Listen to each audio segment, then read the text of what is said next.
Donc à l'occasion des 12 journées interprofessionnelles de grève et de manifestation et d'une multitude d'actions locales et sectorielles, des millions de travailleurs et de travailleuses, des jeunes et des retraités se sont mobilisés pour exprimer le rejet de la réforme des retraites portée par le gouvernement.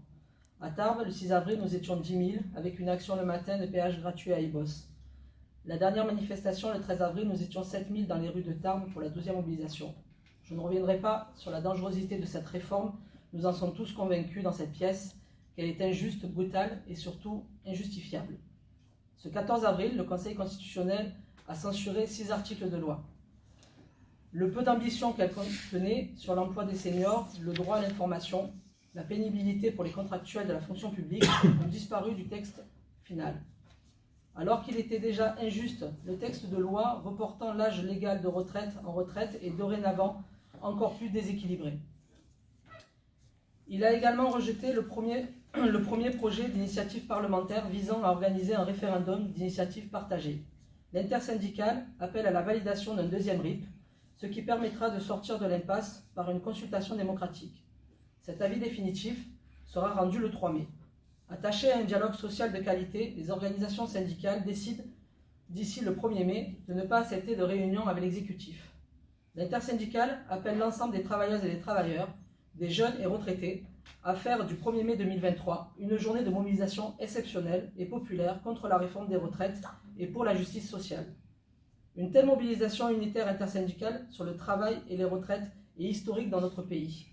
Elle démontre l'importance d'avoir des réponses à la hauteur des enjeux sociaux et environnementaux.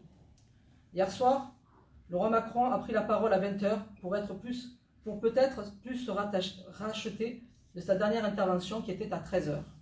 Il a clairement dit qu'il fallait passer à autre chose. Il nous a fait des propositions, 3 chantiers, comme il le dit. Il nous a tendu la main à l'intersyndicale. Mais, comme le dit Sobibiné, après nous avons fait un bras d'honneur. Mais le chantier le plus important pour tous, au niveau des travailleurs et des travailleuses, en ce moment, c'est la réforme des retraites. Donc nous sommes réunis aujourd'hui pour travailler en fait et pour faire de ce 1er mai un 1er mai historique sur le département des Hautes-Pyrénées.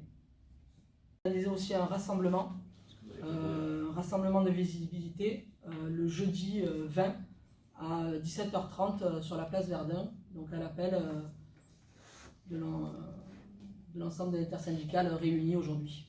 1er mai, donc à 10h, à la Bourse du Travail. Comme d'habitude. Nous avons un changement de parcours. Oui.